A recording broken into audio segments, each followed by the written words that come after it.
नमस्कार. इतिहास हा काही जणांना किचकट आणि रुक्ष विषय वाटू शकतो.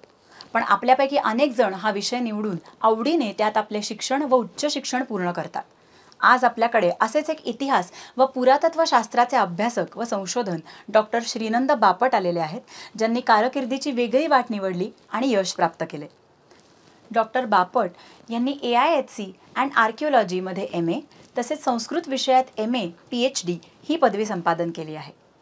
डॉक्टर बापट यांनी अनेक मोठ्या संस्थांची महत्त्वाची पदे देखील भूषविली आहेत. सध्या ते भांडारकर प्राच्य शोध संस्थान येथे रजिस्ट्रार आणि क्युरेटर म्हणून कार्यरत आहेत.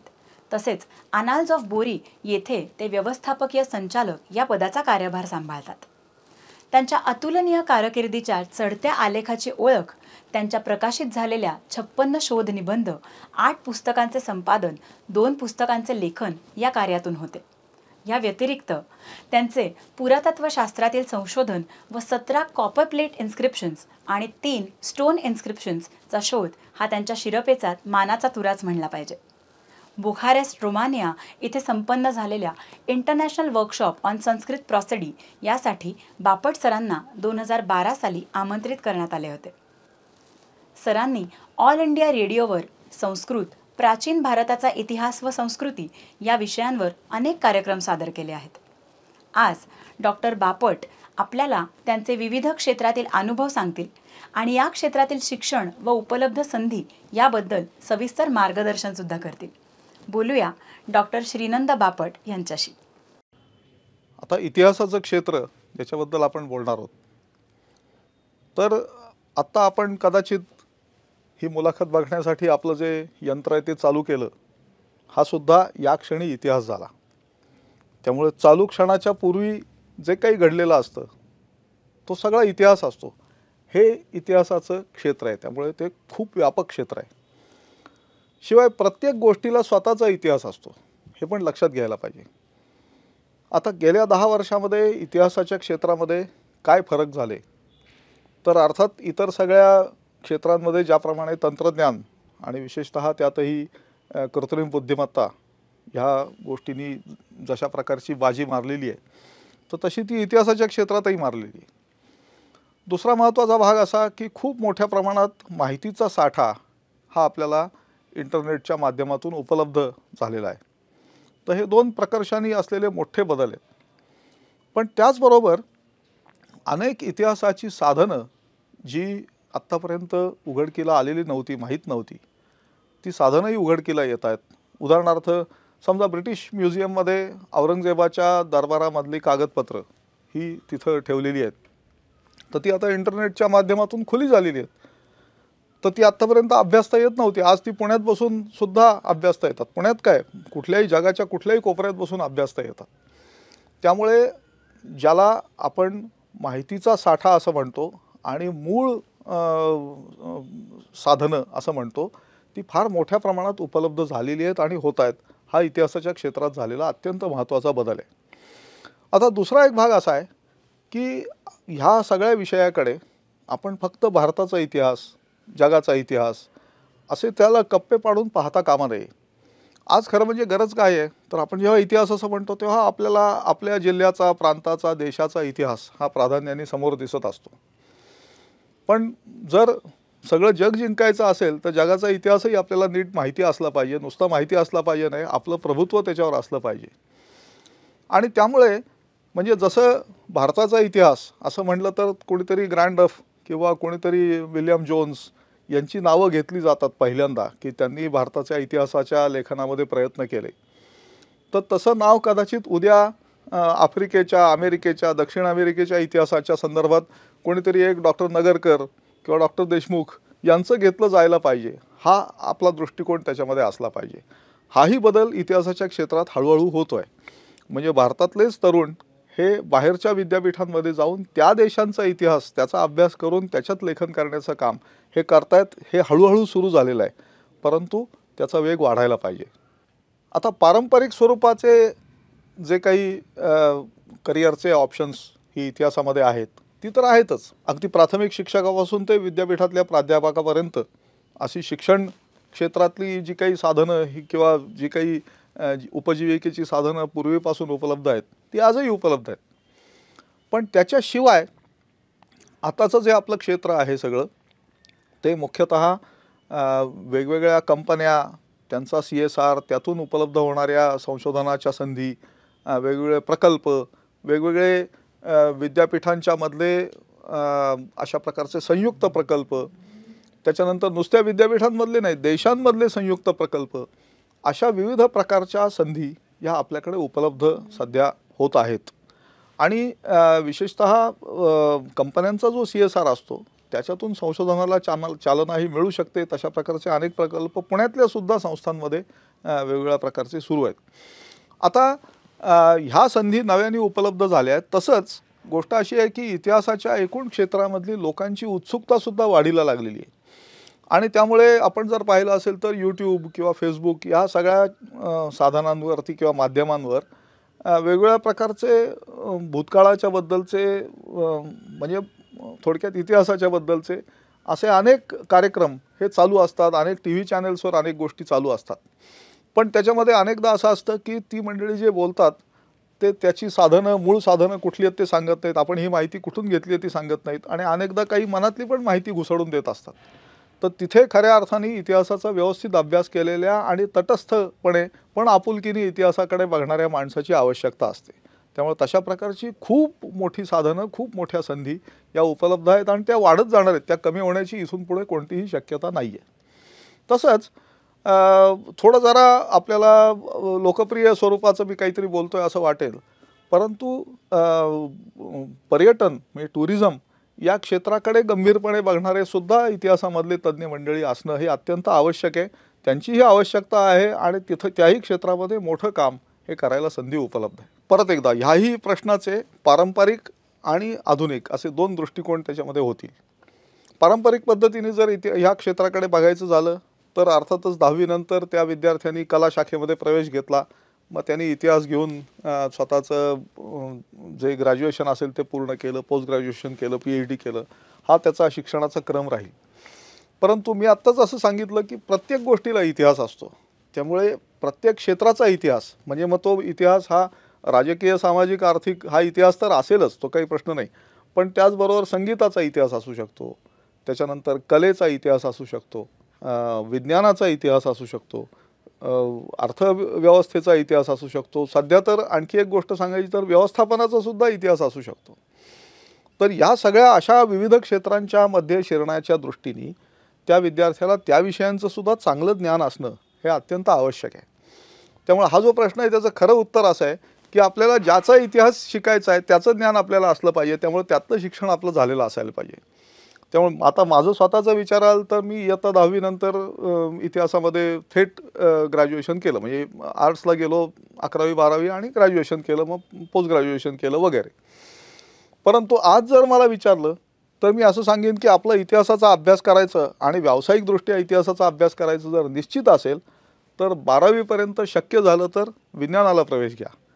कारण 12वीपर्यंत विज्ञानाचं शिक्षण आपलं होऊ द्यात, गणिताचं सुद्धा शिक्षण होऊ द्यात आणि त्याच्यानंतर आपल्याला ग्रॅज्युएशन हे इतिहासामध्ये किंवा तत्सम विषयामध्ये करता येतं.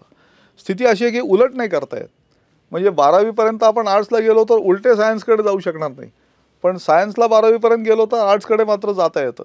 त्यामुळे ही जी परिस्थिती आहे याचा आपल्याला फायदा करून घेता आला पाहिजे. त्यामुळे विज्ञानाचं शिक्षण 12वीपर्यंत घ्यावं आणि मग आर्ट्सकडे वळावं असं मी सध्याच्या स्थितीमध्ये सुचवीन जर ते शक्य असलं तर. हां, आता पहिली गोष्ट अशी की म्हणजे इतिहासाचे ग्रॅज्युएशनचे अभ्यासक्रम उपलब्ध आहेत. त्यातसुद्धा इतिहास एंटायर हिस्ट्री असा अभ्यासक्रम काही कोणी करत नाही, परंतु त्याची कॉम्बिनेशन्स आहेत. म्हणजे इतिहास, भूगोल आणि राज्यशास्त्र, समजा इतिहास, भूगोल आणि मानसशास्त्र. तर अशा प्रकारचे कॉम्बिनेशन्स घेऊन आपल्याला ग्रॅज्युएशन त्याच्यामध्ये करता येतं. मग त्यात इतिहासाचे कदाचित 3 पेपर्स असतात. एक भूगोलाचा असतो, एक राज्यशास्त्राचा असतो आणि इंग्लिशचा अर्थातच एक पेपर असतो. आता हे झालं अभ्यासक्रमाच्या बद्दल. मग या अभ्यासक्रमामध्ये कदाचित केव्हा तरी आपल्याला प्राचीन भारत असतो, त्याच्यानंतर मध्ययुगीन भारत असतो, अर्वाचीन भारत असतो किंवा प्राचीन जग असतं, मध्ययुगीन जग असतं, अर्वाचीन जग असतं, प्राचीन आशिया असतो, मध्ययुगीन आशिया असतो, अर्वाचीन आशियाचा इतिहास असू शकतो, महाराष्ट्राच्या इतिहासाचे पेपर्स असू शकतात अशा प्रकारचे. तर हे ठोकळेबाज त्यांना म्हणजे तिथं बसवता येतील, पेपर्स म्हणून ते बसवता येतील अशा प्रकारचे विषय केलेले असतात. पण अर्थातच आपल्याला अभ्यास करताना याची सगळ्याची तुलनात्मक अशा प्रकारची मांडणी करून मनातल्या मनात तो अभ्यास आपल्याला करायचा असतो आणि पचवायचा असतो. त्यामुळे ग्रॅज्युएशनच्या अभ्यासक्रमात किंवा पोस्ट ग्रॅज्युएशनच्या अभ्यासक्रमात आपल्याला हाच मुद्दा हा जाणवेल. स्वामी विवेकानंदांचं वाक्य आहे की books are useless till your own book opens. तर त्यामुळे आपल्याला नक्की काय करायचं आहे त्या दिशेने आपण जात असताना आपलं पुस्तक उघडं पाहिजे, आपण सगळे विषय घेतले पाहिजेत, पण त्याचबरोबर आपल्याला काय करायचं ते ठरवलंही पाहिजे. आणि यातला कुठलाही विषय एकमेकापासून वेगळा काढता येत नाही. म्हणजे महाराष्ट्र भारतापासून वेगळा काढता येणार नाही, भारत जगापासून वेगळा काढता येणार नाही. त्यामुळे सगळ्यांचं ज्ञान हे काही किमान प्रमाणामध्ये आपल्याला असलं पाहिजे. आणि निदान आपल्याला एखादी शंका आली तर ती कुठे पाहायची हे तरी आपल्याला निश्चितपणे माहिती असायला पाहिजे. म्हणजे मग आपल्याला अभ्यास परिपूर्ण पद्धतीने करता येईल. त्यामुळे अभ्यासक्रम हे अशा प्रकारचे असतात, ते आपल्याला निवडता येतात. आता तर नवीन शैक्षणिक धोरणाच्या प्रमाणे, क्रेडिट सिस्टीमप्रमाणे आणखी त्याच्यामध्ये मोठ्या प्रमाणामध्ये वैविध्य हे आलेलं आहे. अधिक सुसूत्रता आणि सुलभतासुद्धा त्याच्यामध्ये येण्याची शक्यता आहे. त्या दृष्टीने आपल्याला ते पाहून निवड करावी लागेल. सुदैवाने स्थिती अशी आहे की इतिहास हा विषय सर्व महाविद्यालयांमध्ये असतोच, विशेषतः कला महाविद्यालयांमध्ये असतोच. आणि विज्ञानाच्या आणि वाणिज्याच्या महाविद्यालयांमध्ये तो कदाचित तितक्या प्रमाणात नसतो. कारण वाणिज्याचा इतिहास किंवा विज्ञानाचा इतिहास हा तिथला महत्त्वाचा विषय नसून चालू वाणिज्य आणि चालू विज्ञान हा तिथला महत्त्वाचा विषय असतो.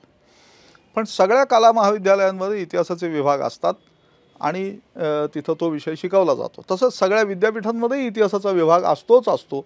म्हणजे अगदी पुणे विद्यापीठात सुद्धा जे प्रारंभी विभाग सुरू झाले त्यात इतिहासाचा विभाग हा होता, किंवा इतर अनेक विद्यापीठांमध्येही तो तसा होता. त्यामुळे त्या संदर्भामध्ये संधी आपल्याला भरपूर उपलब्ध आहेत.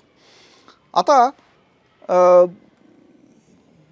इयत्ता 11वी-12वी आता जे नवीन कदाचित धोरण येणार आहे त्याच्यामध्ये तिथे आणखी 1 वर्ष वाढेल आणि ग्रॅज्युएशनचं 1 वर्ष कमी होणार आहे. म्हणजे पूर्वी जी परिस्थिती होती की मॅट्रिक्युलेशनच्या नंतर 2 वर्ष, मग त्याच्यानंतर मॅट्रिक्युलेशन हे मुळात 11वीत व्हायचं, त्याच्यानंतर 2 वर्ष, त्याच्यानंतर 2 वर्ष अशा प्रकारची ती यंत्रणा होती. तर तशा स्वरूपाचा जे काही बदल होतील नवीन शैक्षणिक धोरणाच्या नुसार ते जेव्हा केव्हा यथावकाश लागू होतील तेव्हा ते होतील. पण आज जी परिस्थिती आहे त्याच्यामध्ये 10वीच्या नंतर 11वी-12वी, मग 3 वर्ष ग्रॅज्युएशन आणि 2 वर्ष पोस्ट ग्रॅज्युएशन अशा प्रकारची ती सगळी स्थिती आहे. आता एक महत्त्वाची गोष्ट आहे की आपण समजा दुसऱ्या क्षेत्रात काहीतरी करतोय आत्ता ऑलरेडी आणि आपल्याला काही पूर्णवेळ विद्यापीठामध्ये जाऊन अभ्यास करता येणार नाही आहे, तर आपल्याला एक्सटर्नलसुद्धा प्रवेश घेता येतो, बहिस्थ विद्यार्थी म्हणूनही प्रवेश घेता येतो. आणि त्याचबरोबर अनेकदा दूरस्थ पद्धतीने म्हणजे डिस्टंट लर्निंगच्या पद्धतीने सुद्धा हे सगळे अभ्यासक्रम करता येतात. त्यामुळे अशा प्रकारच्या वेगवेगळ्या संधी या इथं उपलब्ध आहेत. हां, आता ह्या प्रश्नाचं उत्तर आपण कोणत्या पातळीवर अध्यापन करणार आहोत याच्याशी निगडित आहे. पातळी याचा अर्थ अमुक पातळी ही श्रेष्ठ पातळी, तमुक पातळी म्हणजे कनिष्ठ पातळी अशा अर्थाने मी हे म्हणत नाही आहे. चांगला प्राथमिक शिक्षक जर इतिहास शिकवत असेल तर तो माझ्या दृष्टीने अत्यंत श्रेष्ठ मनुष्य आहे. आणि जर एखाद्या महाविद्यालयातला किंवा विद्यापीठातला प्राध्यापक शिकवत नसेल किंवा वाईट शिकवत असेल तर तो त्या प्राथमिक शिक्षकापेक्षा कनिष्ठ पातळीवर आहे असंच मी मानतो. आता शाळेतल्या शिक्षकांना जी काही गुणवत्ता किंवा पात्रता लागते म्हणजे D.Ed किंवा B.Ed तर ती इतिहासाला येईल, अर्थातच लागेल. त्यामुळे ज्युनियर कॉलेजपर्यंत आपल्याला B.Ed लागेल. कदाचित नंतर M.Ed केलं तर आणखी काही फायदा होऊ शकतो. महाविद्यालयामध्ये प्राध्यापक जर व्हायचं तर त्याला अर्थातच नेट ही पास असणं हे अत्यंत आवश्यक आहे. मध्ये युनिव्हर्सिटी ग्रांट्स कमिशन त्याच्यासाठी केव्हा तरी PhDची अट घालतं, केव्हा तरी काढतं. ती त्या वेळेला जर असेल तर ती आपल्याला लागू होईल अर्थातच.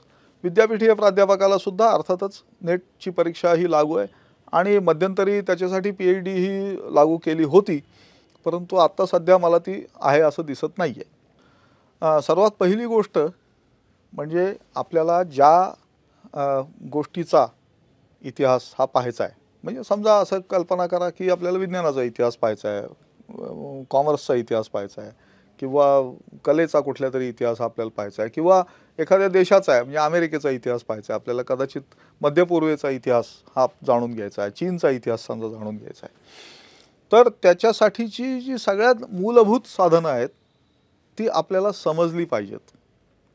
म्हणजे आता उदाहरणार्थ आपण बाकी सगळं जग फिरून येण्याची काही आवश्यकता नाही. आपण समजा मराठ्यांचा इतिहास हा पाहूयात. मराठ्यांच्या इतिहासाची साधनं, मूळ साधनं ही आपल्याला मराठी भाषेमध्ये मोडी लिपीमध्ये मिळणार आहेत, मराठी भाषेमध्ये देवनागरी लिपीत मिळणार आहेत, ती आपल्याला फारसी भाषेत मिळणार आहेत, त्याच्यानंतर पोर्तुगीजमध्ये मिळणार आहेत, डचमध्ये मिळणार आहेत, फ्रेंच भाषेमध्ये मिळणार आहेत. अशा विविध भाषांमध्ये ती आपल्याला साधनं ही उपलब्ध होणार आहेत. त्याचबरोबर आपल्याला उत्तम इंग्लिश तर यायलाच पाहिजे, त्याला कुठलाही पर्याय नाही आहे. उत्तम मराठी यायला पाहिजे, उत्तम हिंदी यायला पाहिजे, उत्तम इंग्लिश यायला पाहिजे आणि उत्तम संस्कृतसुद्धा यायला पाहिजे.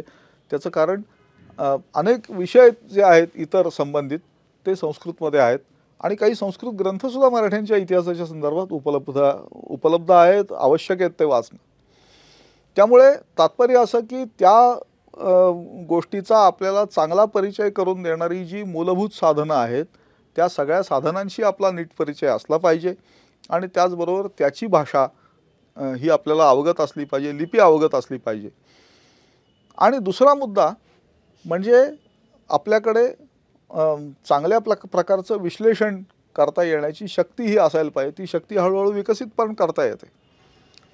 तर त्यामुळे एखादी ऐतिहासिक घटना आहे त्याचा अर्थ नक्की काय पद्धतीने लावायचा तर हा आपल्याला सांगता आला पाहिजे. म्हणजे आता आपण परत एकदा मराठ्यांच्या इतिहासाचं उदाहरण घेऊ. तर शिवाजी महाराज आग्र्याहून आले, 25 दिवसात आले आणि अत्यंत शिताफीने त्या औरंगजेबाने ठेवलेल्या सगळ्या वेढ्यातून निसटले आणि राजगडावर 25 दिवसात येऊन पोचले. तर हा फार मोठा, प्रचंड मोठा पराक्रम आहे, यात काही शंकाच नाही आहे. पण त्याचबरोबर दुसरी एक गोष्ट आहे, त्याच्याकडे आपलं दुर्लक्ष होण्याची शक्यता असते.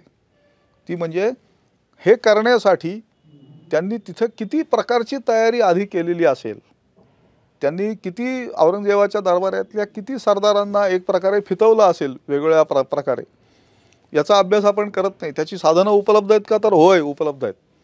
पण आपण आपल्या थ्रिलच्या मध्ये जातो आणि ह्या महत्त्वाच्या गोष्टीचा आपल्याला विसर पडतो. तर त्यामुळे अशा पद्धतीने इतिहासाकडे वेगवेगळ्या दृष्टीने बघण्याची दृष्टी, ॲनालिसिस, विश्लेषण करण्याची शक्ती ही आपल्याला असली पाहिजे. दुसरं एक उदाहरण देतो. म्हणजे समजा एक युद्ध आहे की ज्याच्यामध्ये 10,000 घोडदळाने भाग घेतलेला आहे.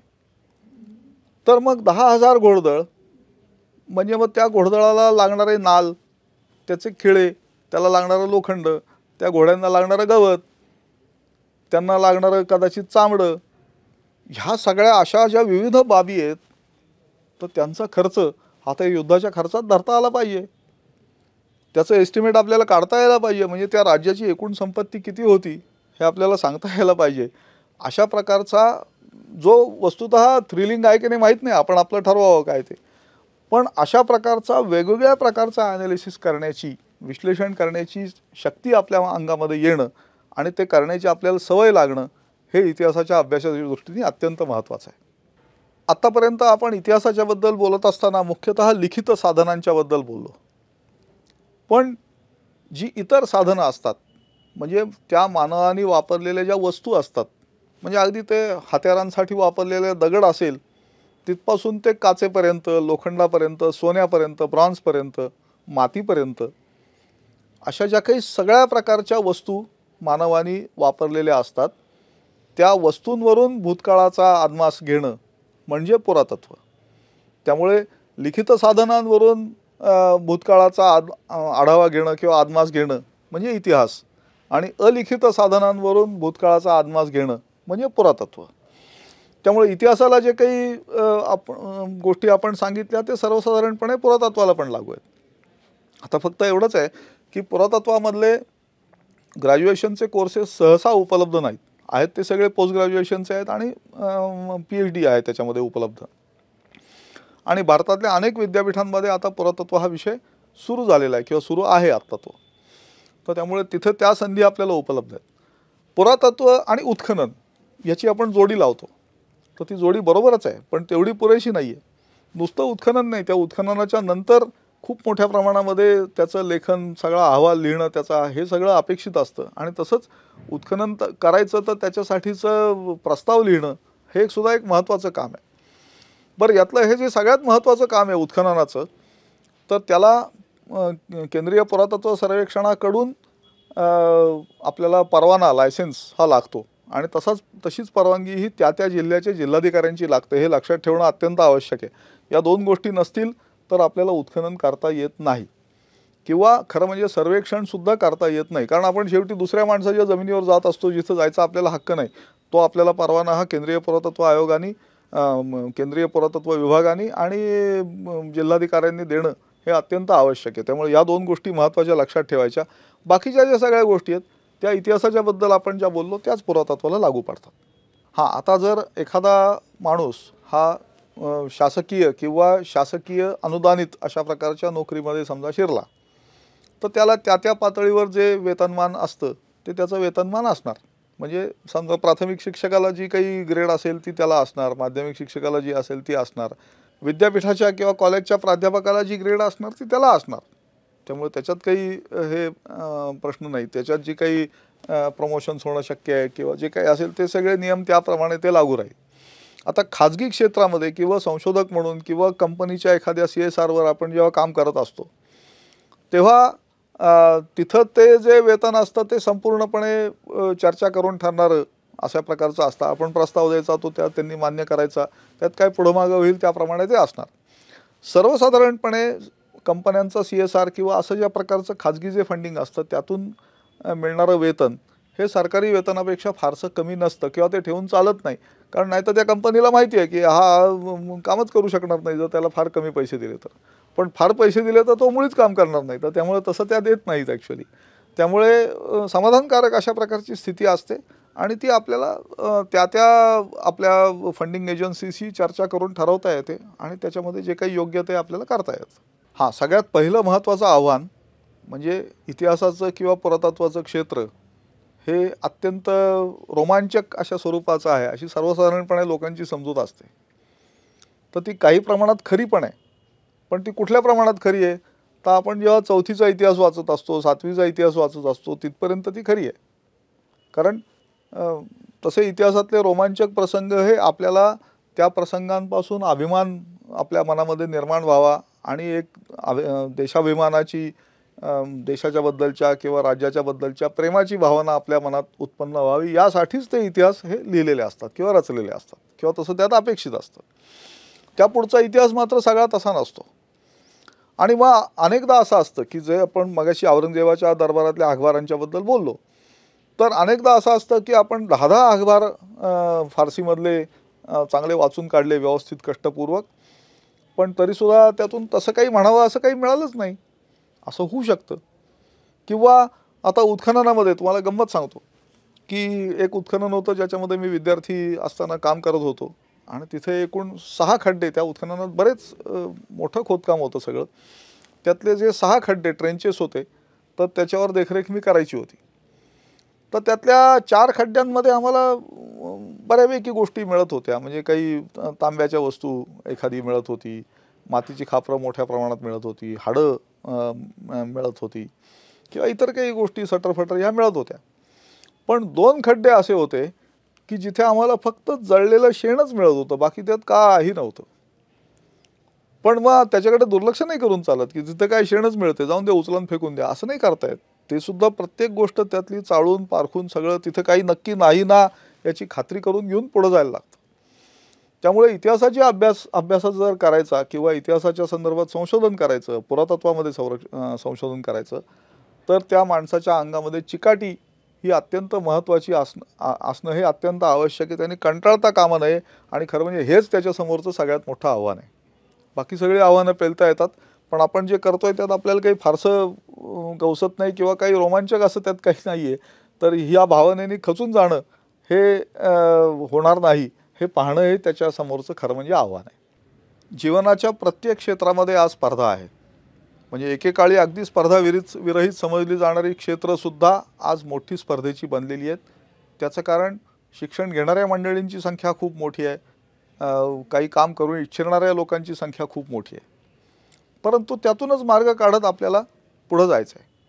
त्यामुळे जिथे एखाद्या अगदी अभियंत्याला किंवा डॉक्टरला सुद्धा स्वतःचं करिअर हे समोर ताट वाढून ठेवावं तसं ठेवलेलं नाही, तिथं एखाद्या इतिहासाच्या किंवा पुरातत्वाच्या क्षेत्रातल्या माणसाला ते असेल अशी अपेक्षा कशाला करायची? ते करायचं काही कारण नाही आहे.